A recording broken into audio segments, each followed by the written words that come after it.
If there is such a thing as the working class capital of the world, then the city of Liverpool might be it. All the essential ingredients that make the working class the backbone of any society, the toughness, the sense of humour, the survival instinct, the solidarity, and the strong sense of community have, in my experience, been on display most perhaps in this great city.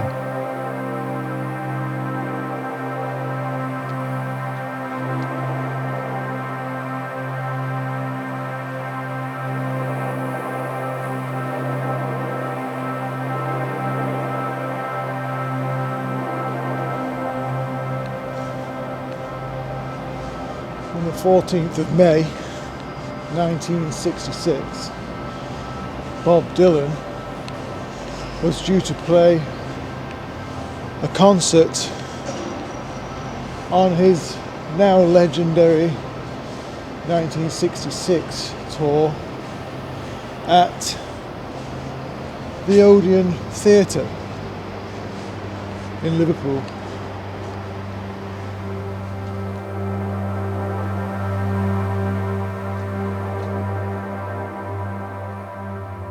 So, the Odeon Theatre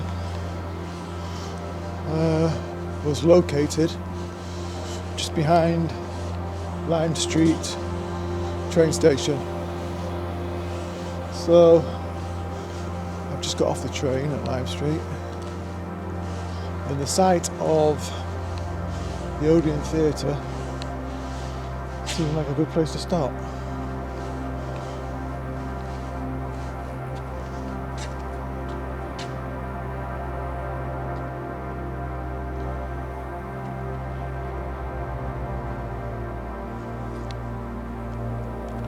So the venue, the concert, was just over here on London Road.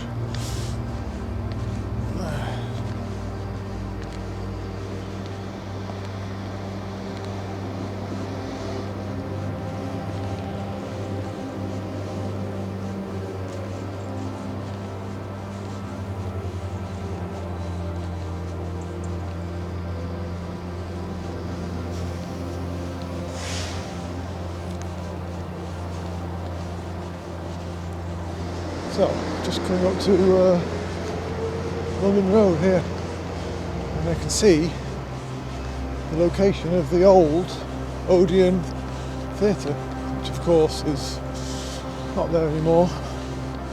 It was demolished in around 2010, I think.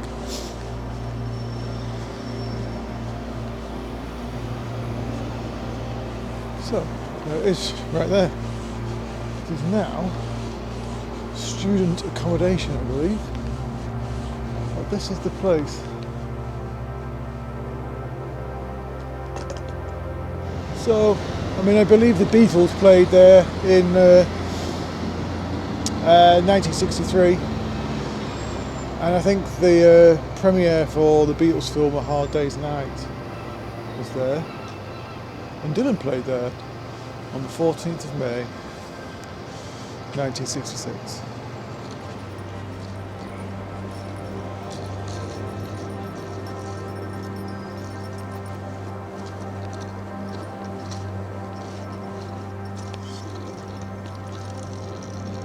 Doesn't look like there's much going on here. Let's walk around the side and see where the stage door would have been.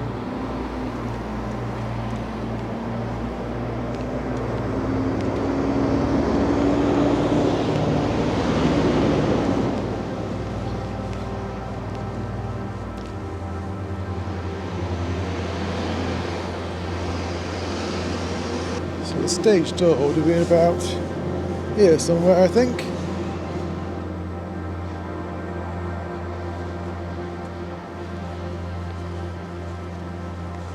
Maybe. I mean, it's a god-awful looking building, to be said.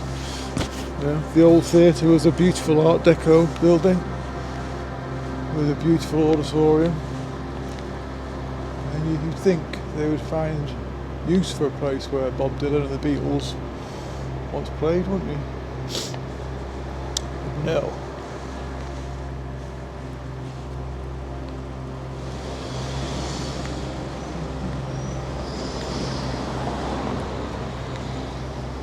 Just heading back on and down to Lime Street and heading off on a bit of a pilgrimage, a bit of a Bob Dylan pilgrimage, it has to be said.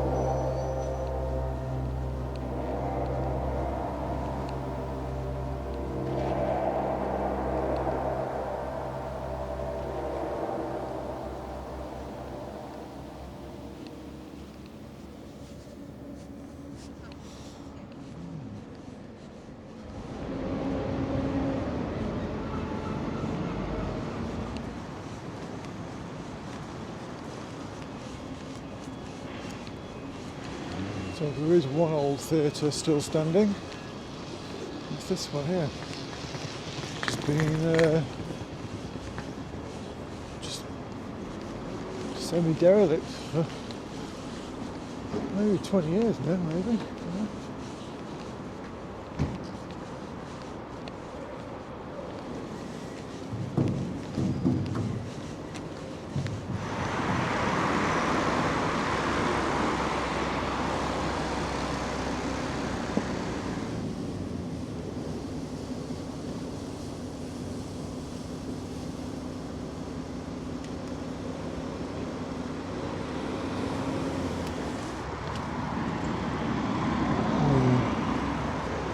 So this was Quiggins Mark II.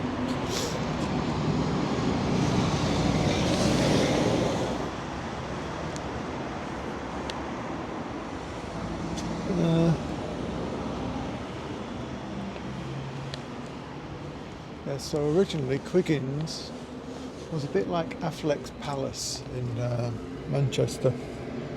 And if you're into your alternate counterculture scenes and you needed your gear, Quiggins was the place in Liverpool where you would go.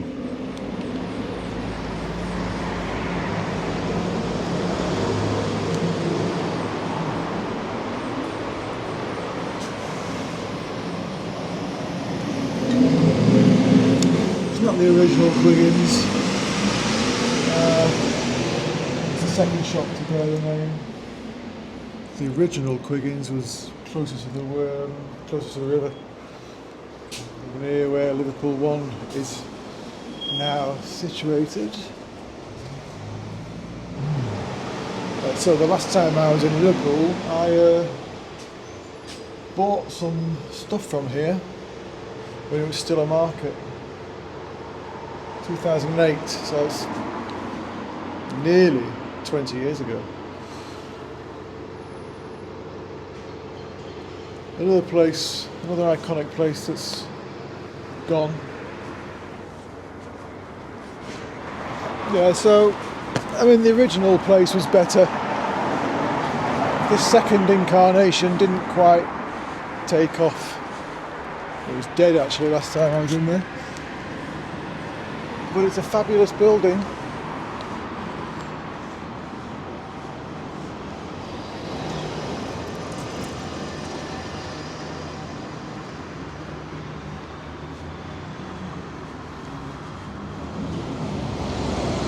Now on Renshaw Street, and there are other ex-fabulous buildings here too. That one's seen better days though.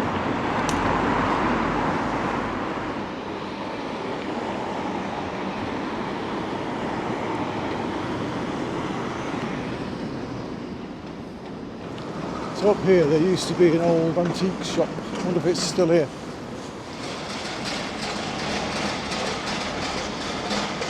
Looks like it's still open for trade. Yeah.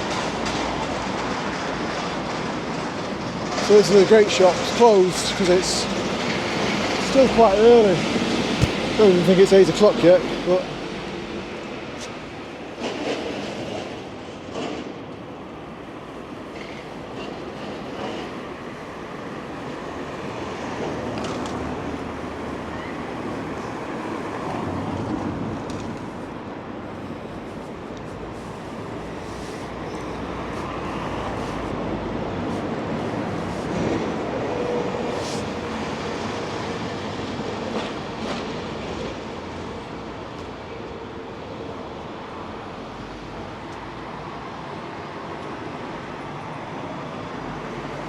we are open 1 till 6 every day. So I will probably head back here later because it's a great shop. Let's see, that's still here. I think I bought some Punch magazines, from original Punch magazines from in 2008. Still have them somewhere.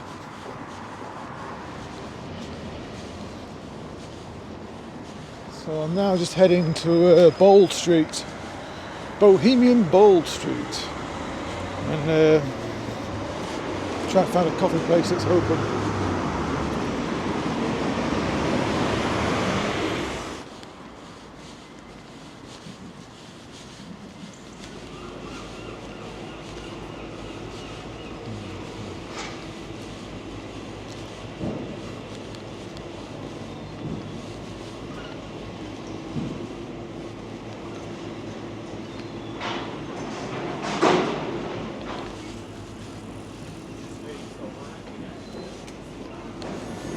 Mogwai was the cafe, the old cafe that I used to go in. Another place that's bitten the dust, I'm afraid.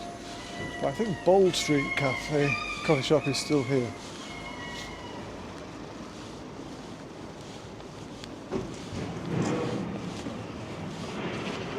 Oh, it is open. I think it is open. So, Bold Street Cafe is open. Opens at 8. But I'm going to have a look around Parr Street first before I grab a coffee. See what's left of the old recording studios.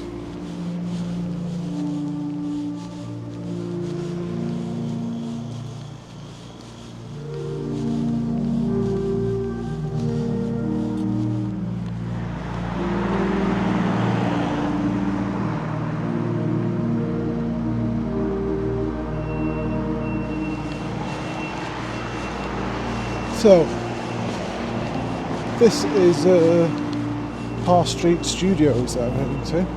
The old Parr Street Studios, which is a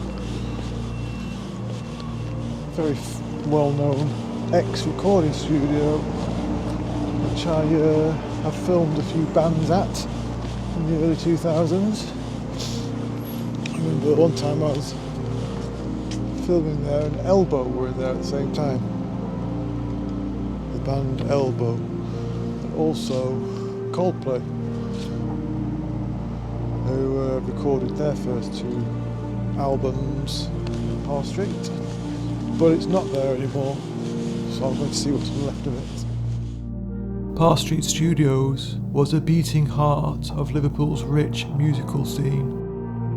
The studio complex had a hotel on the top floor, often used by the bands that recorded there, and also attached to the studios was a club called The Attic. By the early 2000s, the studio had become an icon of the city, but when I arrived there, the building was unfortunately derelict. So, when I was filming there in the early 2000s, the building was actually owned by Genesis and Phil Collins. But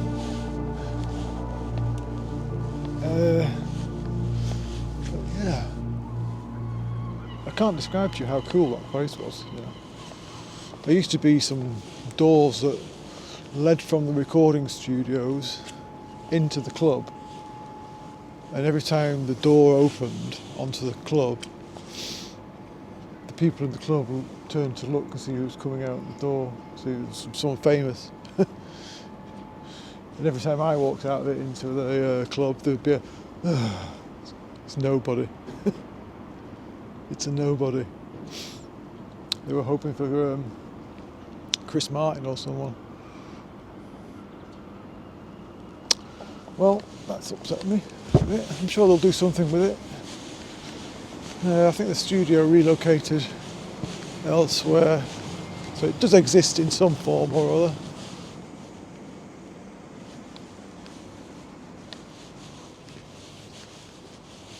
So this whole area of Liverpool is where I used to hang out a lot in my formative years. A heck of a lot. Because Liverpool was one of the best nights out you could ever have in the world. Literally in the world. It was just a great place to come and enjoy yourself.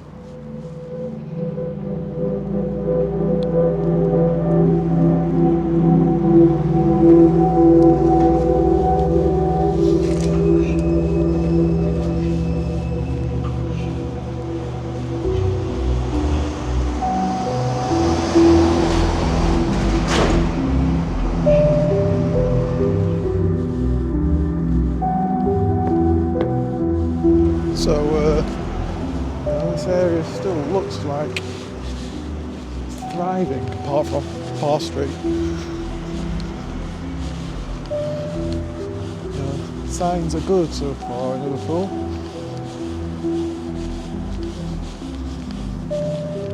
It still looks like a pretty good place to hang out. The Rope Walks Historic District is known for its 19th century maritime heritage, indie culture and lively nightlife. Formerly the site of rope making for sailing ships, it now hosts over 100 listed buildings.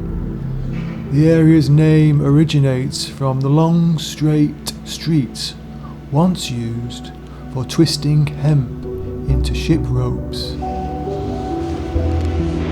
Deco Lounge. Probably a bit too much for me. This Mowgli here, it's definitely the old coffee shop that I used to frequent. It's a proper old school, kind of semi-greasy spoon cafe. Long gone by the looks of it. It has transformed from a derelict area into a thriving hub for culture manufacture, the arts and the creative industries, hopefully for a long time to come.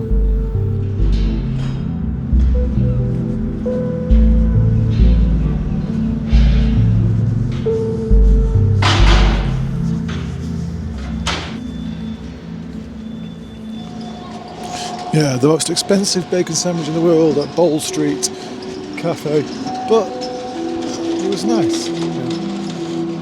15 quid for a bacon sandwich and a coffee.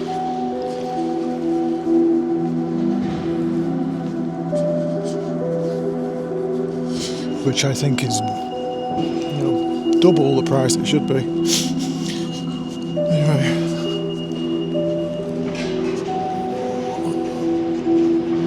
So I'm just heading down towards the river slowly and towards the location of my first pilgrimage.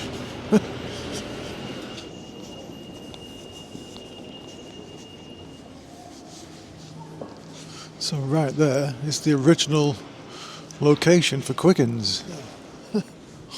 So if you were in the old days when you wanted your counterculture apparel, That's where you got it.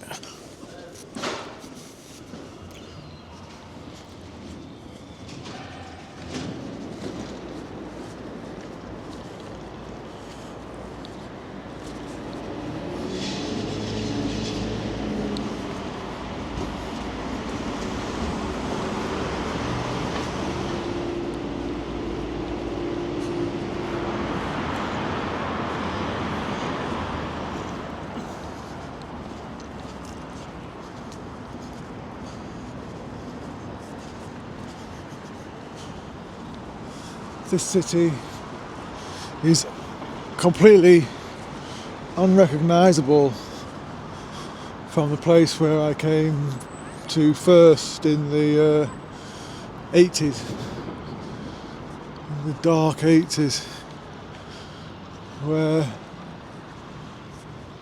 all of this coast here, this dockside, was just derelict for miles. And all that was on show was the skeleton, the husk of what was once the world's greatest port.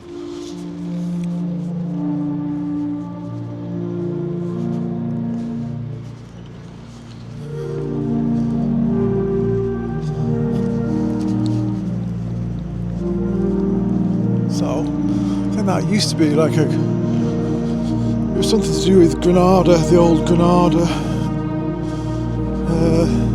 News. Had a Granada logo on the front of it when I was a kid.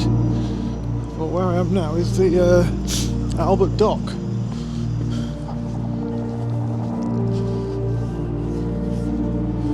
Late 1800s, early 1900s, this was the busiest port in the world. Liverpool was, considered the second city of the empire. The locals probably won't appreciate me saying that, but it was. It was.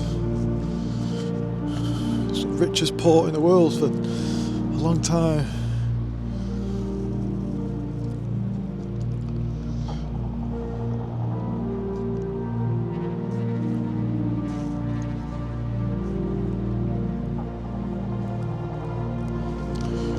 But more about that in a little while. I just need to try and find the start of my kind of walk along the dock, which is just down here. In the 19th century, Liverpool was nicknamed the New York of Europe due to its status as a booming, wealthy and cosmopolitan transatlantic port city, serving as the main gateway between Britain and America.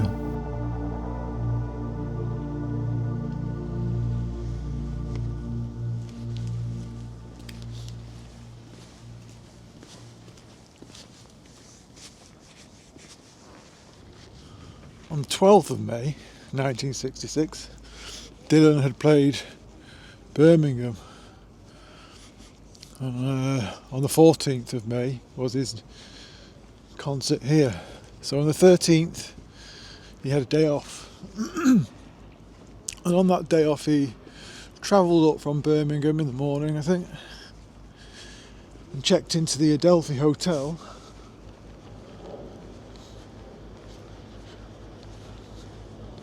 And after which he went for a bit of an explore around Liverpool, and was himself on a bit of a pilgrimage like me. And his pilgrimage was to try and find, like me, the location of a famous photograph where it was taken.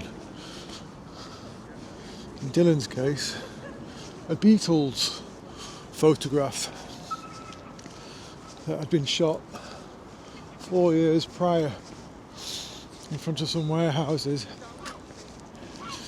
down on Roberts Street, which is where I'm heading now.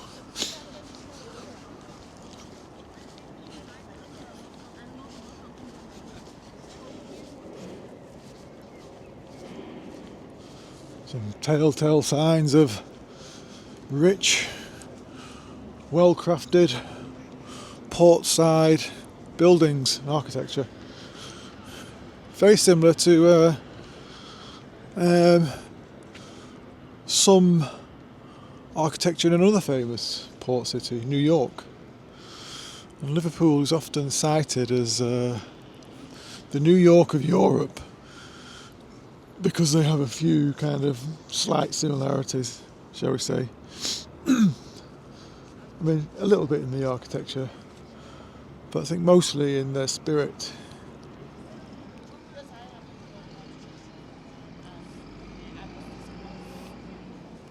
In 1,000 years, if people still exist, they will ask the question, what were the top 5 most significant contributions that the British made to the world? Their answer will probably be Isaac Newton, Charles Darwin, the English language, the Industrial Revolution, and the Beatles.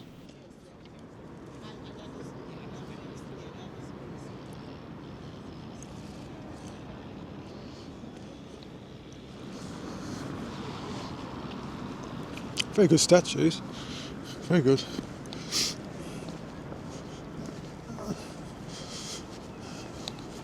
So, another reason why it's called the New York of Europe, at least in recent times, is because the street here, Water Street, is often used for filming because it looks a lot like New York, this street in particular. If you CG some skyscrapers into the background of it, then it's very similar to a Manhattan kind of street or avenue.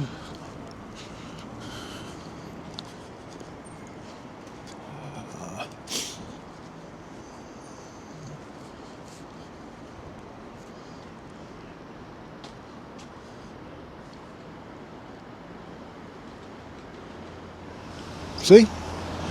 Told you.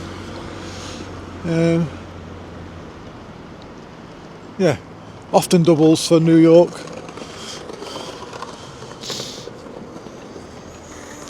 Use your imagination, just stick some skyscrapers in the background and away you go. Fifth Avenue.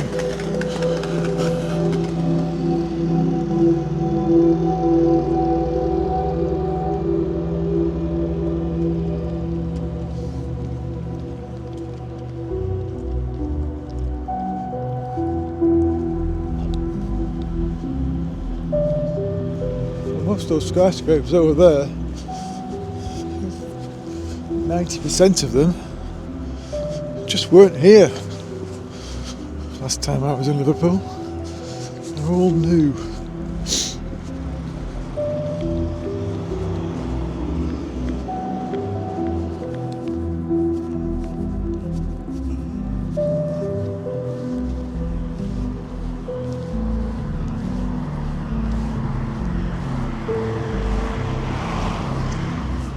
You know, 100 years ago, this whole area would have been, what it was, red brick warehouse districts, dockside warehouse. Oh, interesting. For miles, stretching for miles. You know, it was all kind of port-side storage. And 90% of it's gone. So, a few examples remain, like this, the biggest brick warehouse in the world, which is just down here, something like 27 million bricks in it. The old tobacco warehouse, that's still here, and a few other things are still here. The Albert Dock's still here, obviously, but it's a fraction of what was here, a tiny fraction. After checking into the Adelphi Hotel, Dylan and photographer Barry Feinstein set off in search of photographic locations. It's over here, Robert Street. So, there was 2 days Dylan was having his photograph taken. So on the 13th, he was wearing his purple stripy number, and he had his photograph taken on Robert Street, just down here, in front of some old warehouses, which, you know, most of them are gone now. But I will have a look at the psychic space where the great man once stood.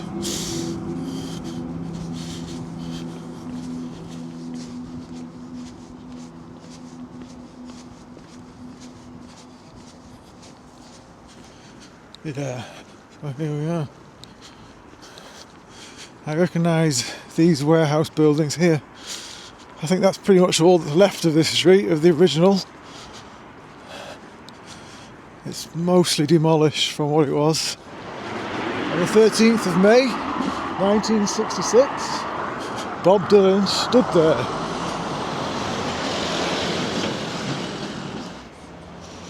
Roberts Street. Okay.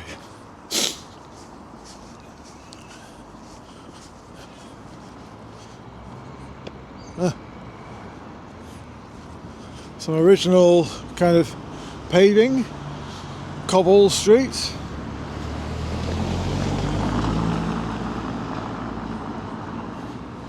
Most of them covered over now with tarmac, unfortunately.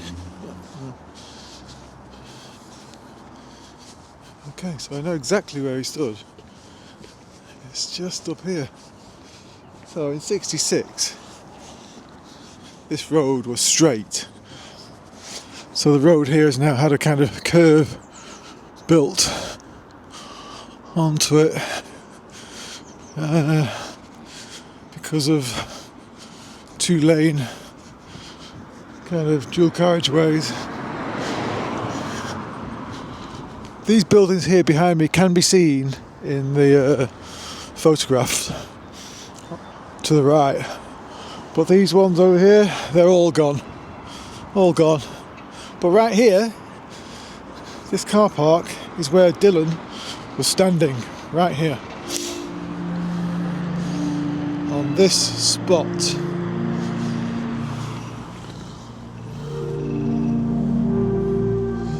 So the road would have carried on up there, and not curved around like this, but carried on.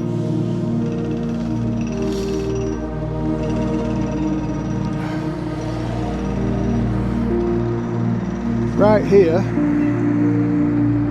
is where Dylan was standing.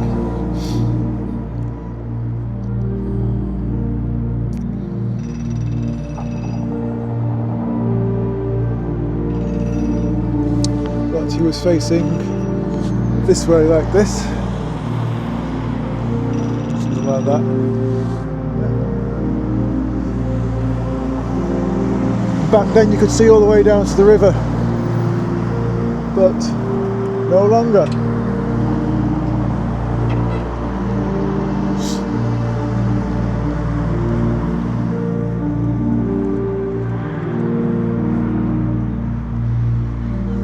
It is strange to think that he pulled up here and had his photograph taken. I think if you've not guessed by now that Dylan is probably my all-time hero. You know, in terms of being a creative worker, he's probably number one. So either him or Stanley Kubrick. But you know, it's in music, 20th century singer-songwriter. You know, Dylan is number one for me. If there's a 1A, it's David Bowie. You know, depending on what mood I'm in, it's sometimes difficult to choose between those two. But I think Dylan is somewhere deep in my heart and in my makeup. You know, it's more the music. him and Bowie. You know, Bob Dylan teaches you how to live. He said the same thing about Woody Guthrie. You know, and they do, you know. They're like guiding stars.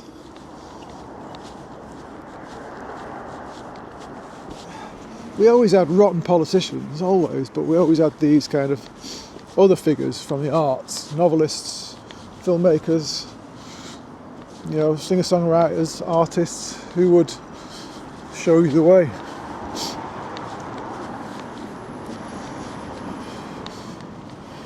Yeah, when they try to do it now, it just comes across as kind of condescending, unfortunately.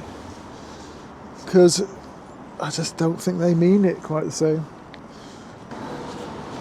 Ugh.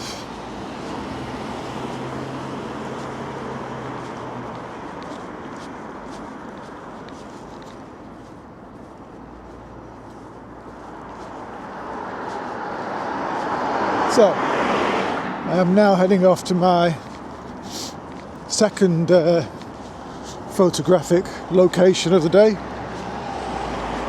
on Dublin Street. And this is where both the Beatles and Dylan had their photograph taken, in front of some old warehouses. A bit like this. It's funny because I've photographed those warehouses numerous times. I used to drive along here in my car and just pull up and take loads of photographs of it.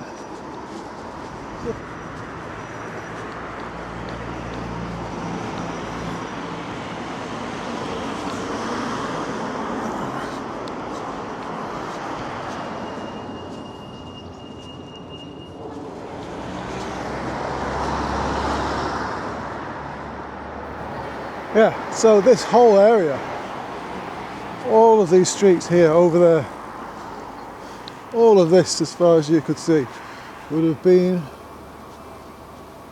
you know, compact and full of buildings like this. You know, all like a rabbit warren of warehouses.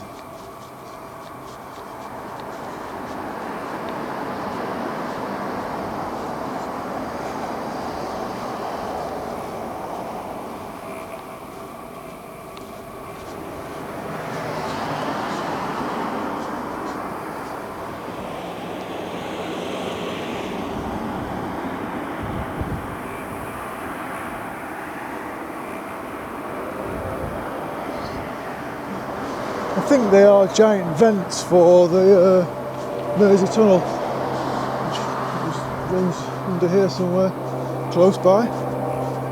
It's an incredible building, that is.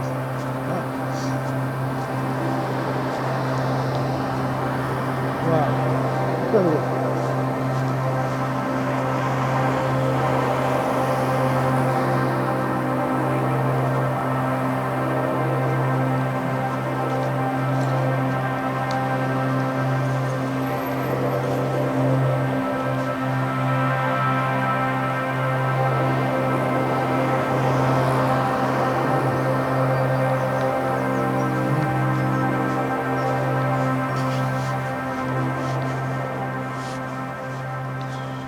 A lot of investment in this area. It's good to see, you know. This area's been derelict for decades. Although it's not perfect, a bit like the Battersea Power Station redevelopment in London. You know, there's things about it that I hate, you know, detest, but you know, it's nice also to see it have a new life again also.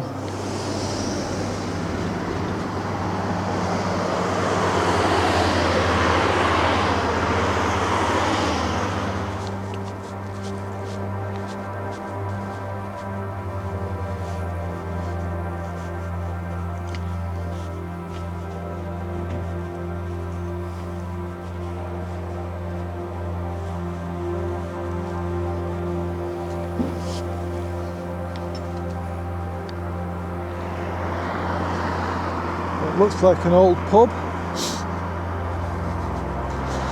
There's a few around here, like old pubs kind of in the middle of nowhere. Like something from the Bronx in the 70s.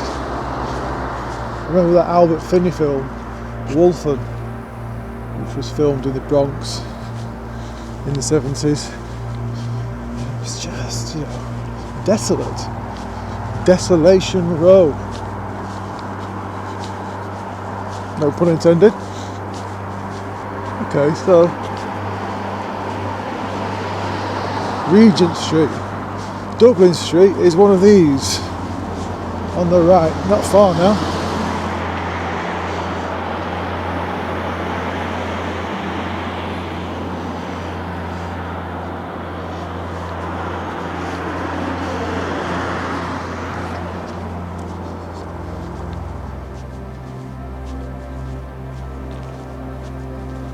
So, you get the sense that this area is truly up and coming, and it has been for a while. There's things going on here. There's eateries, dance places, arts venues, all moving in quick before the high rises are erected and bump up the value. Dock Wall Bar coffee shop.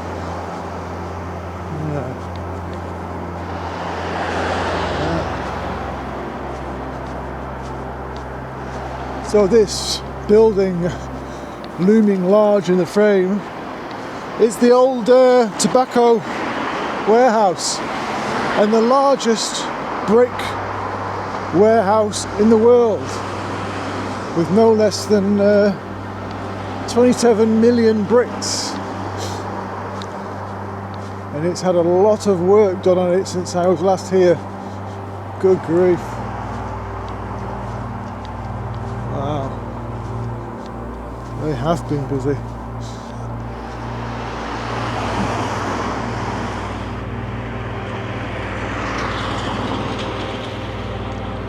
So the reason why I've stopped to not go down is because this here is Dublin Street.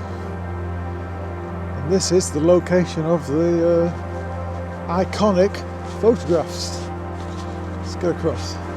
It used to be a cobbled street, this. Unfortunately, no longer. But this large warehouse over here on the right is the place where Dylan had his photograph taken with a bunch of kind of stray kids on the afternoon of May the 14th, 1966.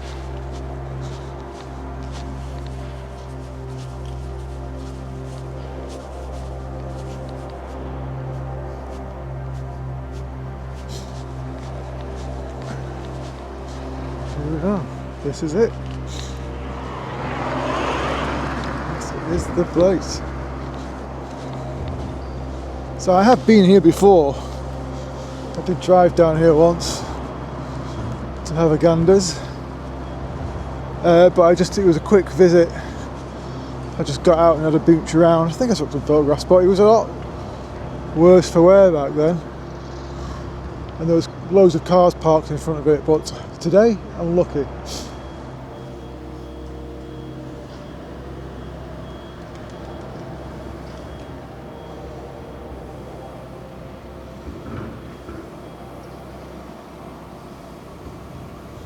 Can you guess which steps he was sitting on? It's these ones here with the graffiti.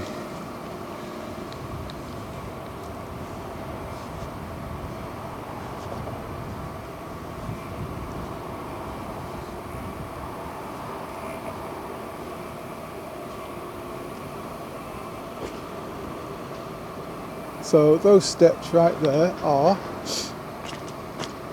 the famous Dylan steps.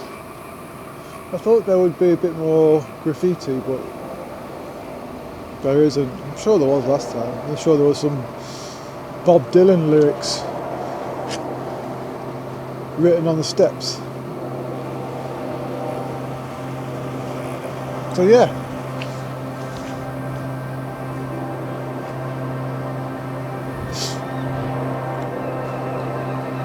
"14th of May. Dylan's here in this street with those kids.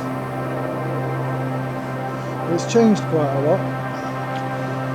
This area here was all brownfield, just rubble, flat rubble. And it's actually on that rubble there where the Beatles had their photograph taken, with this building in the background. And also Dylan had his a few photographs taken over here as well. So all of this here wasn't here in 1966.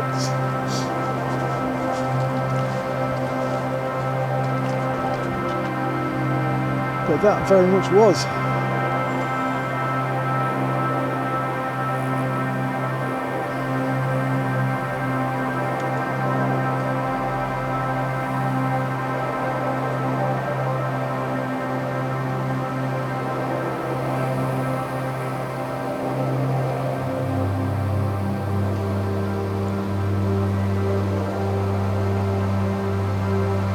I feel like getting a sledgehammer out and smashing up this tarmac, uncovering the old cobbles.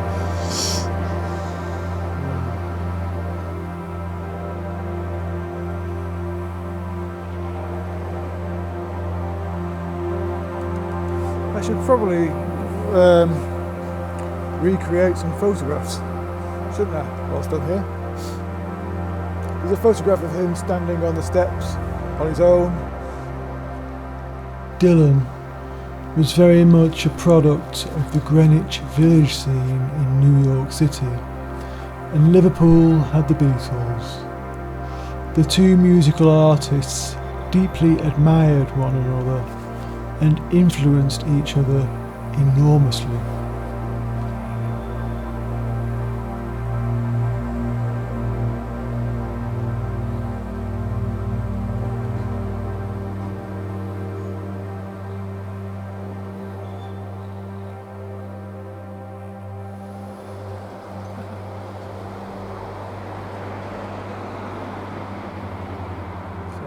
There's a famous photograph of this building here, and over there was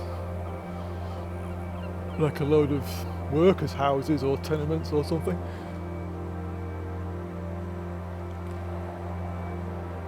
So over here, this was all kind of blocks, tenement blocks.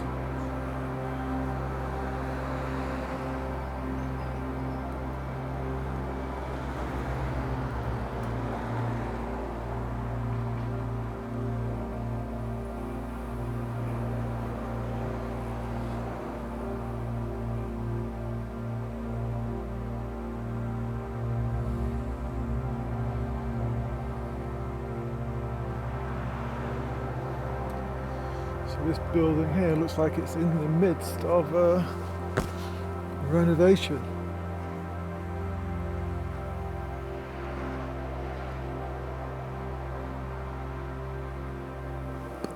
But that right there is the largest brick warehouse in the world, reputedly. I think it is. Brick warehouse. I mean, it's not as big as the Battersea Power Station. In terms of volume, probably, but Battersea Power Station wasn't a warehouse. This is massive though, it's longer than Battersea Power Station, actually, you know. I'd like to say. It's massive though, and it's completely transformed from when I was here last time I was here. There was trees growing out of it, out of all the windows.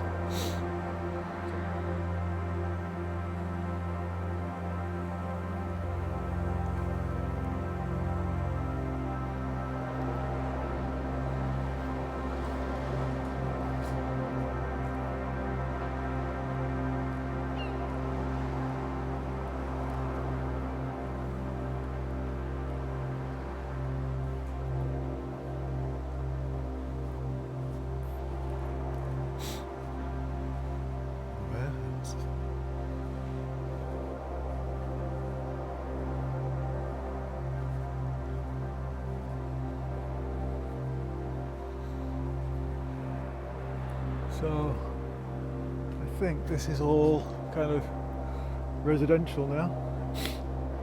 Gosh, what a place, look at this.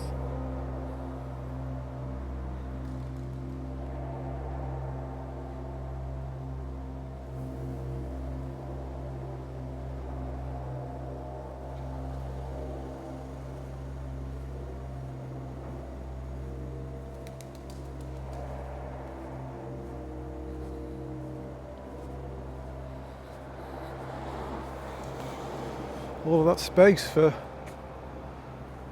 tobacco.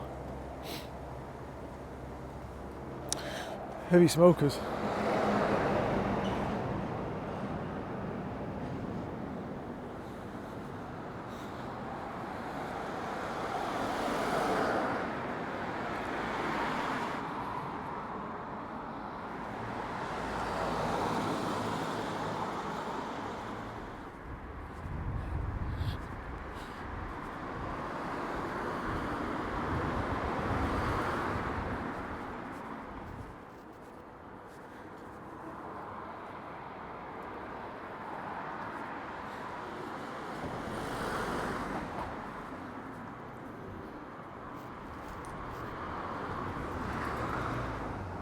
Look at that.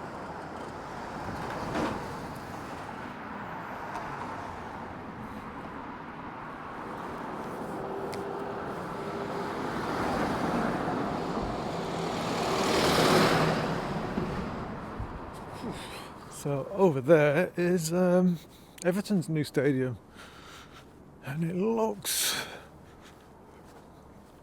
pretty magnificent. I think that's very nicely done. Titanic Hotel, right. Might be worth having a ganders in here. New York, Liverpool, Singapore, Shanghai, Rotterdam, Hamburg, Gdansk, all port cities defined by their direct connection to water, acting as gateways for trade and commerce, migration and cultural exchange. Characterized by diverse, working class, often transient populations, they blend industrial infrastructure, docks and warehouses, with vibrant, humorous, sometimes gritty urban life, and are a melting pot for culture.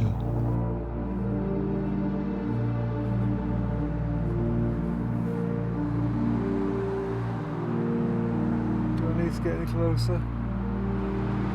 I probably don't. You know, looks better from here.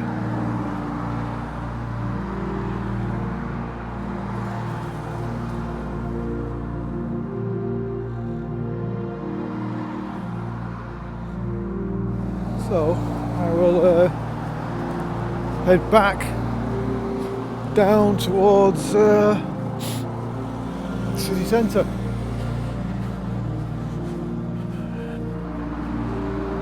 "100 years ago, this whole area would have been teeming with thousands of dock workers. The commercial docking operations had ceased by the 1980s, and the old warehouses suffered decades of neglect.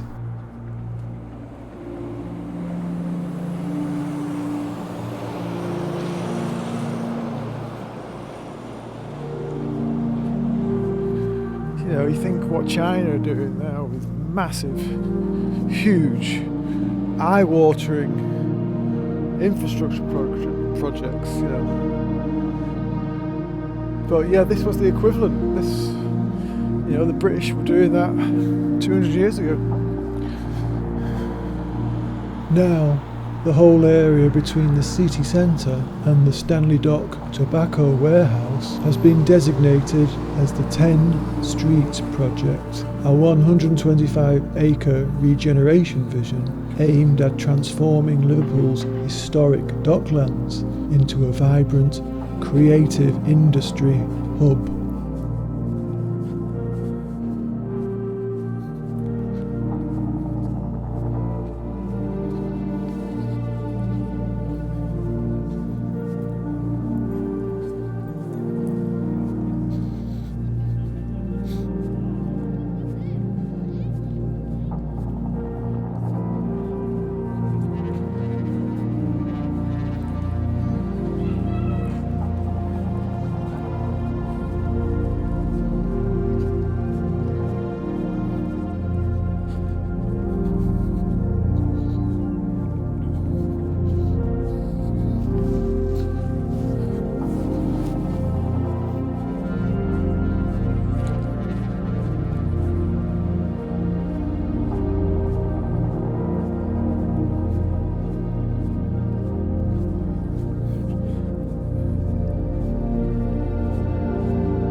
Beyond a shadow of a doubt, the most famous dock in Liverpool is the Albert Dock.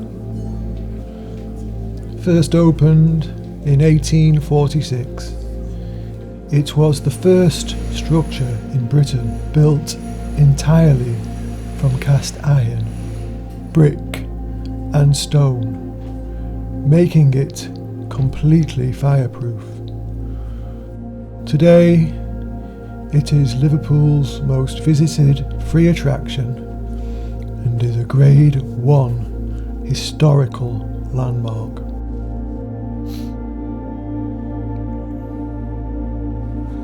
In the late 80s, this was one of the first old dock areas that was rejuvenated.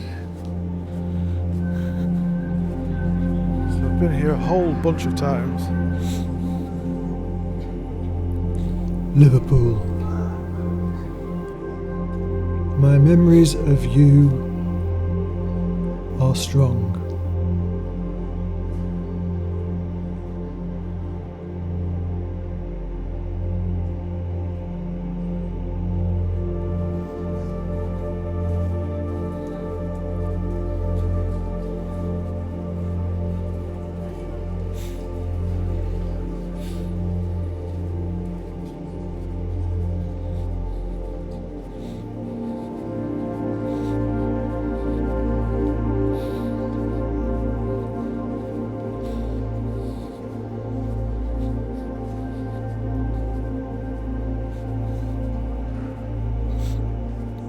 After a nice, contemplative stroll around the dock, I decided it was time to head on up to Matthew Street and the city centre.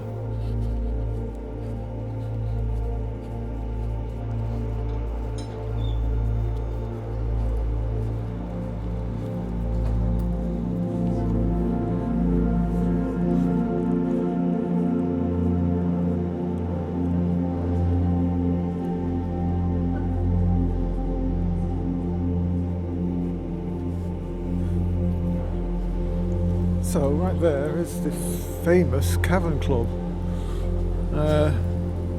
It's not the original entrance. The original entrance was a few doors down.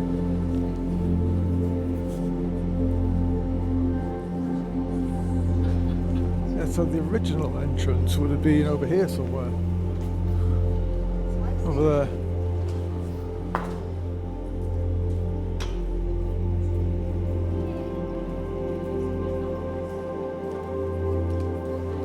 The original Cavern Club was demolished in the 70s. Somebody thought it would be a good idea to knock it down, the Cavern Club, you know. Crazy. But then it was rebuilt again using original bricks. And I think something like 2/3 of the original footprint is back again, but it's not original. see that's a modern building.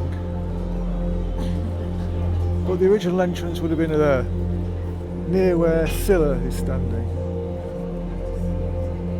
Scylla? Okay, so here. Yes, right there. You are here. Original entrance. Baffling, you know, they knocked down the Odeon Theatre, where the Beatles and Dylan played, and then they bulldozed the cavern as well.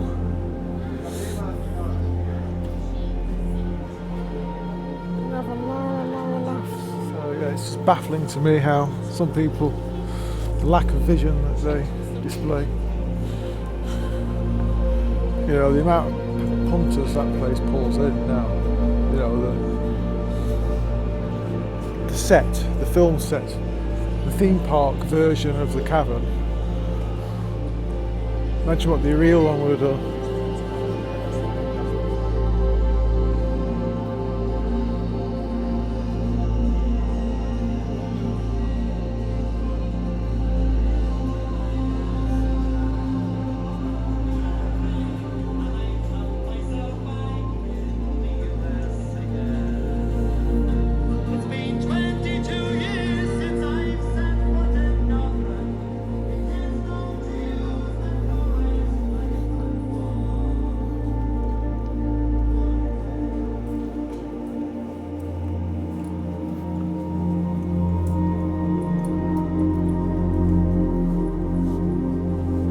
Find somewhere I can have a cup of coffee because I am a bit parched now.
After I had walked around the memory shop, it was time to head on up towards Lime Street, past the Adelphi Hotel, where Bob Dylan had stayed for 2 nights on the 13th and 14th of May 1966.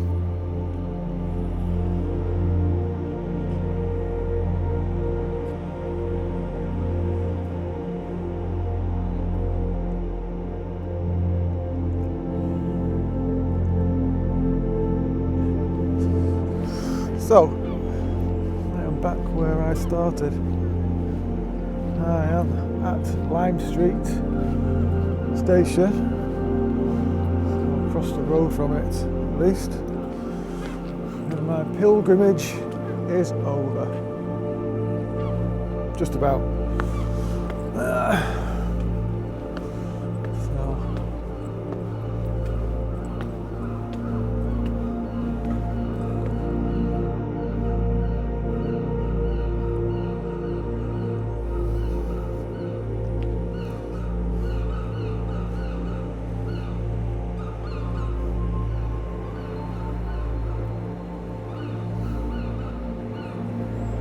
So, I'm going to nose on over to the station now and catch my train.